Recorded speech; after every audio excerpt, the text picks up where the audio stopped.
Tenemos un lindo tema para este momento que es pasando por el proceso de Dios, pasando por el proceso de Dios. Y para esto vamos a dar lectura a la palabra de Dios en el libro de Isaías, capítulo 44 y el versículo 3, que dice: porque yo derramaré aguas sobre el sequedal y ríos sobre tierra árida, mi espíritu derramaré sobre tu generación y mi bendición sobre tus renuevos. Qué lindo. Se dice que para llegar a la isla de la sabiduría hay que pasar por el océano de las adversidades. Y muchas veces la vida está llena de conflictos, de experiencias negativas, claro que también de positivas, pero todo depende de cada uno de nosotros cómo veamos, depende de la óptica con que nosotros veamos las cosas. Pero hay muchas personas que son sometidas a pruebas muy difíciles. Y esto le ayuda como para tener una herramienta para vivir en su futuro, porque estas experiencias les enseña a ser prudente, a ser sensato, a no tener odio, a aprovechar los recursos que llega a tener por el esfuerzo de su trabajo. Es decir, hay muchas personas que su dolor lo convierten en bendición. Pero hay otras personas que no lo hacen así. Hay otras personas que buscan venganza, odio, aplastan a los demás diciendo, así como yo sufrí, que ellos también sufran. Pero no saben que detrás de todo esto hay un propósito por el cual Dios lo ha permitido. Porque todas las cosas están bajo control de Dios. Y queremos hablar sobre 4 personajes bíblicos que pasaron por este desierto. Y el objetivo final de Dios era que estas personas que pasen estos desiertos puedan cumplir el ministerio de Dios con toda humildad, sin odio, sin rencilla, sin venganza, ser apáticos, es decir, comprender el dolor de los demás para poderles ayudar. Ese era el objetivo de Dios. Y queremos primero traer a la memoria a José. José era un joven muy querido por su padre, Jacob. Este joven tenía sueños. Y uno de sus errores o bendición, no lo sabemos, pero el asunto es que este joven comenzó a decirle los sueños que tenía a sus hermanos y también a su padre y a su madre. Y él dijo un día, he tenido un sueño. Y en este sueño vi que el sol, la luna y las estrellas, 11 estrellas, se inclinaban hacia mí. Y los hermanos comenzaron a conspirar contra él y a decirle muchas cosas. Entre ellas, ahí viene el soñador. Y resulta que siempre cuando Dios va a iniciar un proceso en alguien, se inicia con un problema. Y este problema fue los sueños que tenía José. Y resulta que este joven un día, el padre lo envía para ver cómo estaban sus hermanos pastoreando las ovejas. Y uno de sus hermanos dijo, ahí viene el soñador, cree que nosotros le vamos a servir, que vamos a ser su siervo. Él es un engreído de papá, él nos indispone siempre. Y comenzaron entre ellos a conspirar contra él. Y entre ellos salió la intención de matarlo. Pero entre ellos hubo un desacuerdo y dijo, no, porque es nuestro hermano. Y el otro decía, sí, porque él conspira contra nosotros. Y comenzó un desacuerdo entre ellos. Pero resulta que hasta poder tomar una decisión si asesinarlo o no, lo meten a una cisterna. Gloria a Dios que esta cisterna no estaba llena de agua, si no se hubiese ahogado. Y ellos, al ver una columna de mercaderes amalecitas, porque siempre lo hacían en el desierto a través de columnas para evitar los robos, ellos pensaron, ¿por qué mejor no lo vendemos? Y le decimos a nuestro padre que él fue devorado por una fiera. Y sucede de que lo hacen así. Lo vendieron y tomaron sus ropas, mataron un animalito y la sangre de ese animalito la pusieron en la ropa y se la llevaron a su padre Jacob y le dijeron, papá, nuestro hermano José fue devorado por una fiera y aquí te traemos la prueba, su vestido que está manchado de sangre, no hay rastros de él y desapareció. Y su padre lloró amargamente por su hijo. Luego, después de esta prueba de que él fue vendido, él fue difamado por la mujer de Potifar. Tercero, fue encarcelado por Potifar. Cuarto, fue olvidado por el copero del rey que le interpretó el sueño de que iba a ser vuelto a restablecer en su antiguo cargo. Y sucede de que, ¿cuál era el objetivo de todo esto? Llegar a la presencia del rey para poder él ser gobernador a través de una sequía que sucedió en Egipto. Y la única forma de llegar para hacer bendición para su pueblo hebreo era a través de estos pasos. Pero José nunca renegó. ¿Por qué Dios me ha abandonado y esta mujer me difamó? ¿Por qué se levantaron mis hermanos en contra mío para venderme como que si fuese un objeto? ¿Por qué, Señor, me encarcelaron si no he cometido ningún delito? ¿Por qué, Señor, se olvidó este hombre que tanto le serví? No, José nunca dijo nada, porque él creyó que los sueños de Dios en él se iban a cumplir.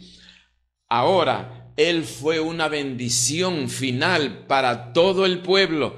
Hubo una sequía tan grande que si José no hubiese sido gobernador, no hubiese venido toda su familia. Y esa fue la bendición. Por eso no podemos renegar ante nada, sino que aceptar en Dios, orar y pedirle visión. ¿Cuál es, Señor, el propósito de esta situación difícil y compleja que yo estoy viviendo? Otro de los casos, el segundo, es el de Moisés. Sabemos que Moisés era un príncipe de Egipto. Él era el futuro faraón de Egipto, porque él era el hijo de la hija de Faraón. Según en ese tiempo ya existía el derecho sucesorio. El derecho sucesorio es de que los derechos del hijo mayor pasan al hijo del hijo mayor. En otras palabras, si la hija mayor le tocaba ser la faraona de Egipto, como ella no lo podía hacer, ese derecho pasaba a su hijo que era Moisés. Y ya había el derecho sucesorio, ya existía el código de Hammurabi en ese tiempo, de modo que Moisés fue criado como un príncipe. Moisés recibió las mejores educaciones de ese tiempo del imperio egipcio. Moisés fue preparado como uno de los generales más diestro, porque si él iba a ser el faraón, tenía que defender Egipto de las amenazas externas que podían haber. De modo que Moisés se estaba perfilando, pero sucedió algo. Siempre sucede algo. Y este algo que sucede es solamente un pretexto, nada más. Sucede que Moisés ve que un egipcio estaba castigando a un hebreo. Y él se acerca y la Biblia no nos registra de qué forma, pero mata al egipcio y se queda muerto aquel hombre. Y luego, después de esto, Moisés otra vez recorriendo los perímetros del imperio de Egipto, ve que dos hebreos estaban discutiendo entre sí. Y Moisés le dice: ¿por qué discutís entre vosotros siendo hermanos? Y aquellos hebreos le dicen: ¿acaso quieres matarnos como mataste al egipcio? Y resulta que Moisés se vio como descubierto. Y como su hermano menor, Ramsés, no quería que él fuera el próximo faraón, sino él, por miedo a que él lo asesine, Moisés huyó. Se fue al desierto. Y en el desierto vivió la peor forma de su vida. Moisés dormía en las montañas, pastoreaba unas ovejas que no eran de él y tenía una raíz de amargura que le duraron 40 años, esta raíz de amargura. Yo me imagino que Moisés tiene que haber pensado: ¿cómo es posible que mis propios hermanos me hayan traicionado, me hayan vendido? Por ellos yo me manché mis manos de sangre y en vez de defenderme, de ayudarme, me traicionaron, me vendieron y por ellos estoy pasando este sequedal en este desierto y ya llevo 40 años y nunca los voy a perdonar. Quizá eso pensó Moisés.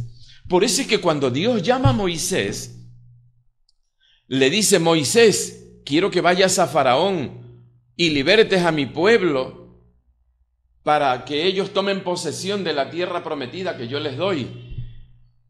Y Moisés, me da la impresión que Moisés todavía, habían pasado 40 años y no se había curado de esa raíz de amargura, y él le dijo a Dios: Señor, yo no voy a ir donde Faraón, yo soy tardo de hablar, tengo problemas de hablar, soy tartamudo, no puedo dirigirme. Señora, ya está mi hermano Aarón, úsalo a él, pero yo no voy. Es que todavía Moisés estaba con aquella raíz de amargura, porque sufrió la traición de sus propios hermanos, hasta que Dios le insiste por 3 veces y lo confronta, y le dice Dios a Moisés: Moisés, ¿quién hizo al sordo? ¿Quién hizo la lengua del mudo? ¿Quién hizo la vista del ciego? Yo soy Jehová y yo puedo hacer lo que yo quiero, así que tú tienes que ir. Y ahí es donde Moisés reaccionó, que había sido todo este propósito con un solo objetivo: haber aprendido una lección durante 40 años para poder dirigir a la nación hebrea a la libertad en el desierto y luego tomar posesión de aquella tierra prometida que Dios les había dado a sus padres, Abraham, Isaac y Jacob. Y a veces nos preguntamos: ¿por qué tanto sufrimiento? ¿Por qué sucedió todo esto? Es que había un objetivo, había un propósito. Moisés pudo haber pensado todo lo que quiso, pero el objetivo era que este hombre sea preparado hasta la saciedad. Por eso es que la Biblia dice que no había hombre más manso como Moisés. Y por eso es que la Biblia dice: como Moisés aprendió a depender de Dios en esta prueba difícil, la Biblia dice que Moisés se sostenía como viendo al invisible. Igual que Job. Job amaba a Dios, era un hombre que daba consejos, ayudaba económicamente a las personas, hacía 3 sacrificios diarios y un 4º sacrificio por si acaso había pecado alguien de sus hijos o había un pecado oculto o algún por si acaso, como siempre narra el libro de Job. Y resulta que Dios quería tener un encuentro personal con Job y le sucede todo lo que le sucedió.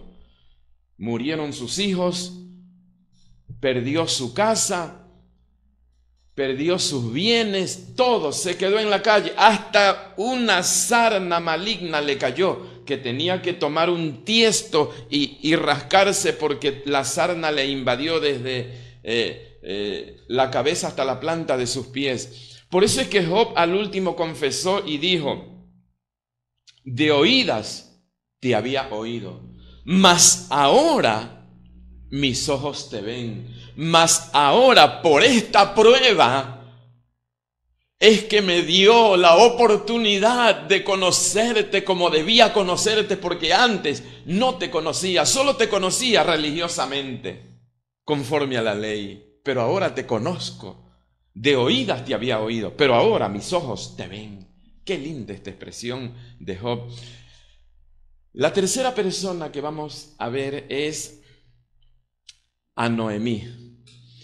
Noemí quiere decir placentera, hermosa, vigorosa, feliz. Esto quiere decir Noemí. Y Noemí era una mujer de la alta alcurnia judía. Esta mujer era muy importante, pero sucede de que hubo una sequía en aquella época, especialmente en Jerusalén, y no había qué comer. Y esta mujer se va a la tierra de los moabitas para buscar comida con su familia. Fue solamente un pretexto la sequía para que ella salga con su familia a buscar en otros lugares un sustento para su familia. Y resulta que esta mujer se fue y se muere su esposo Elimelec en tierra de Moab. Y no solamente muere su esposo, sino que mueren también sus dos hijos. Y estos hijos de ella eran Malón y Kelión. Mueren sus hijos en este lugar. Y esta mujer prácticamente lo pierde todo, su familia, porque perdió todo lo que dejó en Jerusalén. Pierde su familia. Y esta mujer derrotada, triste, sola, abandonada, comienza a buscar un lugar, es decir, su tierra, por lo menos para morir en el lugar donde salió, su tierra, como muchos a veces hacen después de una derrota terrible. El único deseo que tienen es regresar a su tierra para morir con los suyos. Y esta mujer derrotada, desanimada, solo quería regresar a su tierra. Pero ella, cuando llegó a su tierra, dijo: ya no quiero que me digan Noemí, ya no soy esa placentera, esa mujer feliz, dichosa, alegre. Llámenme Mara, porque estoy en una gran amargura. Y esta mujer entró con su cabeza abajo, todo el mundo la señalaba. Esta no es Noemí, la mujer placentera, alegre, dichosa. Y ella, agachando la cabeza, entró. Pero ¿cuál era el propósito en todo esto de Dios? ¿Cuál era el propósito? El propósito era, y por tanto problema pasó esta mujer solo por un objetivo. El objetivo era que ella trajese a esta mujer llamada Ruth. Nada más era eso. ¿Para qué? Para que se una con Booz, el familiar de Noemí, para que se cumpla lo que dice la palabra de Dios en el libro de Mateo, en el capítulo 1 de Mateo y en el versículo 5, y dice así: Salmón engendró a Rahab, Rahab a Booz, Booz engendró a Ruth, y Ruth engendró a Obed, y Obed engendró a Isaí, que es el padre de David, y Jesús era de la descendencia de David. Todos este desierto, podría decirse, todo este proceso pasó esta mujer para que pueda entrar a la genealogía, esta mujer que Dios escogió llamada Ruth y sirvió como instrumento, sirvió Noemí.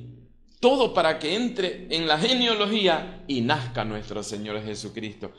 Qué lindo. Y a veces nosotros pensamos y decimos, pero ¿por qué? ¿Qué pasa? ¿Por qué tanto problema? ¿Por qué tanta desesperación? ¿Por qué tanta miseria? ¿Por qué tanto abandono? ¿Por qué tanto vejamen? ¿Por qué tanto abuso? ¿Por qué? ¿Por qué? Y nos preguntamos, todo está bajo control. Solamente ora a Dios y dile cuál es el propósito para tu vida, para que tú puedas descansar y tener paz. Por eso Jesucristo dijo, mi paz os dejo, mi paz os doy, no como el mundo la da, yo la doy. No se turbe vuestro corazón, ni tenga miedo. Descansemos en Dios. También la palabra de Dios dice, si el Hijo os libertare, seréis verdaderamente libres. Y el último que queremos tratar es Esther. Esther era una joven muy hermosa, su nombre real era Hadasa. Hubo un problema, la reina Vasti se rebeló contra el rey en ese tiempo. Este rey buscó la forma de reemplazar a su esposa, a su reina. Y este fue el problema. Y el pretexto fue el reemplazo a esta mujer que se rebeló en contra del rey. Ese fue el pretexto para que sea una de las seleccionadas a la fuerza, esta mujer de Dios llamada Esther, para llegar al palacio del rey. Porque no había otra forma de llegar al palacio. Era que Dios ponga en el corazón de esta mujer, la esposa del rey, era que Dios ponga en el corazón una rebeldía para que alguien, porque había una conspiración, había alguien que quería destruir al pueblo hebreo. Y el objetivo era que alguien llegue para defender al pueblo hebreo. Ahora, me imagino la vida de esta mujer llamada Esther. A ella le asesinaron a su papá, a su mamá y a sus hermanos. Los asesinaron a ellos. Y quien la recogió fue su primo Mardoqueo. La recogió. Pero estando con él, prácticamente, como era una mujer hermosa, la secuestraron para llevarla al palacio para que compita con otras mujeres hermosas a ver quién iba a ser elegida como nueva esposa del rey en ese tiempo. Pero el objetivo de todo esto era librar al pueblo hebreo, porque había un conspirador llamado Amán. La historia es muy linda, pero debemos ser muy concisos en que este hombre dio un fuerte dinero a las arcas del rey para lograr que el rey firme un edicto para exterminar al pueblo hebreo, porque supo que Mardoqueo era hebreo y Mardoqueo no se inclinaba ni adoraba a Amán, el conspirador. Y en venganza a eso, el rey no sabía, y en venganza a eso, Amán hace que el rey firme un edicto para que sea exterminado el pueblo hebreo, porque ese pueblo no adoraba a Amán, porque este hombre quería exterminar a esta nación. Y sucede, conocemos el gran dicho tan hermoso que Mardoqueo envía un emisario donde Esther, y le dice, mira Esther, ha habido un edicto firmado por el rey que sea exterminado el pueblo hebreo. Así que tú tienes que entrar y hablar con él para que revoque ese edicto. Y si tú no lo haces, no te olvides que tú también eres judía y algún respiro vendrá de alguna parte para salvar al pueblo. Y Esther reacciona y dice, está bien, yo voy a entrar a la recámara del rey, aunque no es lícito hacerlo. Si es que el rey no extiende su cetro, no puedo entrar. Y al que entra, el rey lo asesina, lo mata. Nadie puede entrar a la recámara del rey. Pero dile a Mardoqueo que yo voy a ayunar con mis doncellas y que él también ayune por mí, porque voy a entrar a la recámara del rey. Y si perezco, que perezca. No importa, para este momento Dios me ha llamado. ¡Qué bendición! Sabe que conociendo la historia, ustedes saben de que el rey le concedió a Esther no que se revoque, porque un rey no podía revocar una sentencia. Lo que hizo es escribir diciendo que el pueblo hebreo tiene derecho a defenderse de sus agresores. Y esto hizo que la carta llegue primero, la de Esther, para que ellos estén preparados y defenderse para este grupo de personas que iban a asesinar, a quemar, a dañar, a robar, a saquear Jerusalén. Y ellos se defendieron. Y el pueblo hebreo no murió, ni padeció, ni fue destruido. Y en honor a esta mujer llamada Esther, se celebra la fiesta del Purim, que recién esta semana estaban celebrando los judíos la fiesta del Purim en honor a la reina Esther. Parece algo que no podemos entender, que Dios permitió que asesinen a sus padres, a sus familias, a sus hermanos, y lo adopte su primo, porque no había otra familia, lo adopte su primo Mardoqueo. Y después de Mardoqueo, sola, triste, abandonada en ese palacio, ¿quién sabe cuánto sufrió?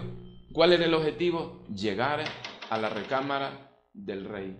Por esto, a veces nosotros nos preguntamos, ¿cuál es tu desierto?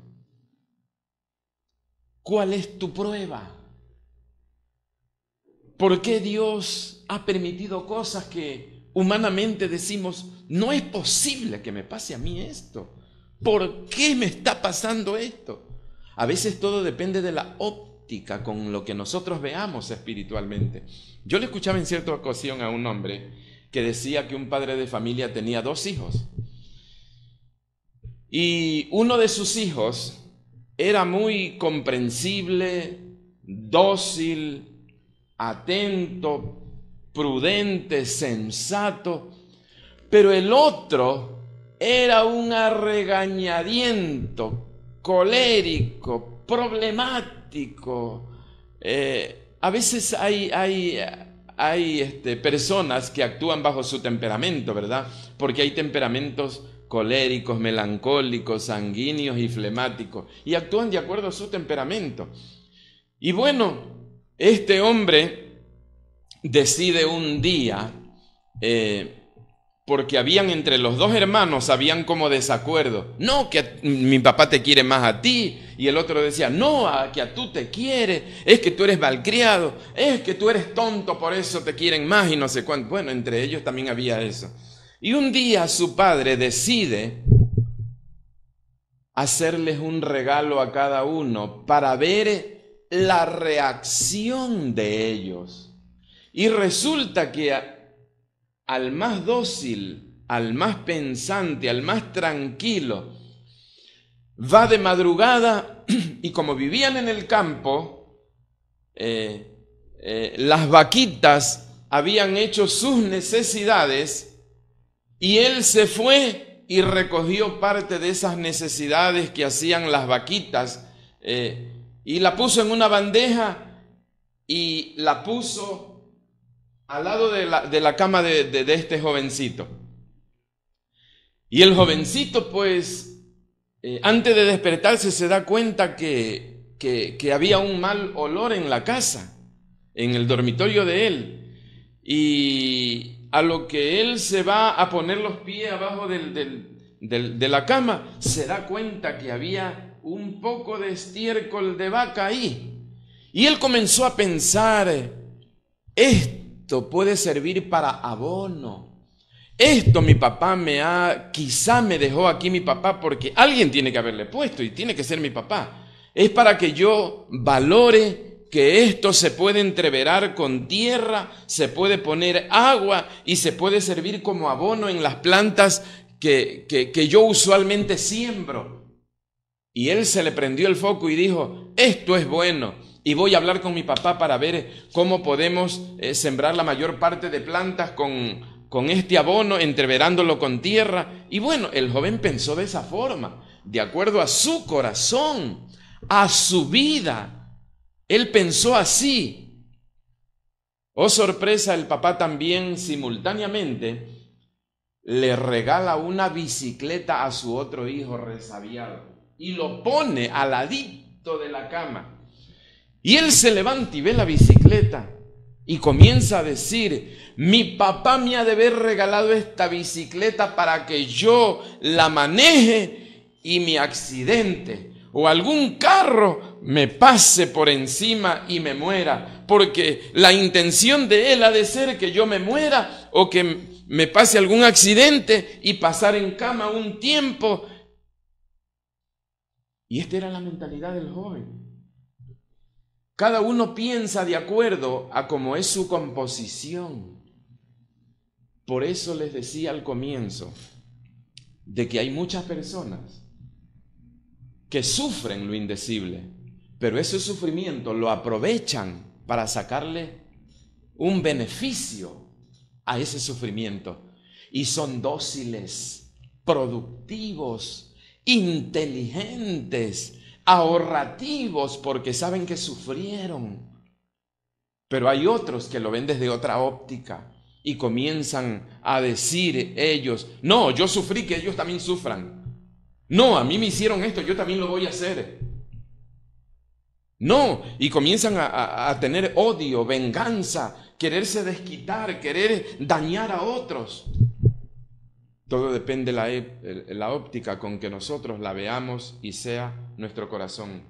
¿Cuál es, amado amigo, amado hermano, cuál es tu desierto que estás pasando? Recuerda que todo está bajo control de Dios. No te desesperes, todo está bajo control de Dios. Y Dios tiene una solución para ti. No maldigas, no te desesperes, no busques venganza, no odies a nadie, solo busca la ayuda que necesitas. Busca a tus familiares, busca a tu iglesia, busca a tus seres queridos, busca a quien te pueda ayudar y deja que las cosas pasen y aprende esta lección, que Dios detrás de esto tiene algo preparado para ti. Recuerda que después de toda guerra viene una paz. Después de toda noche oscura viene un día claro y hermoso. Después de una tormenta llega la quietud. Dios te ama y Dios quiere bendecirte.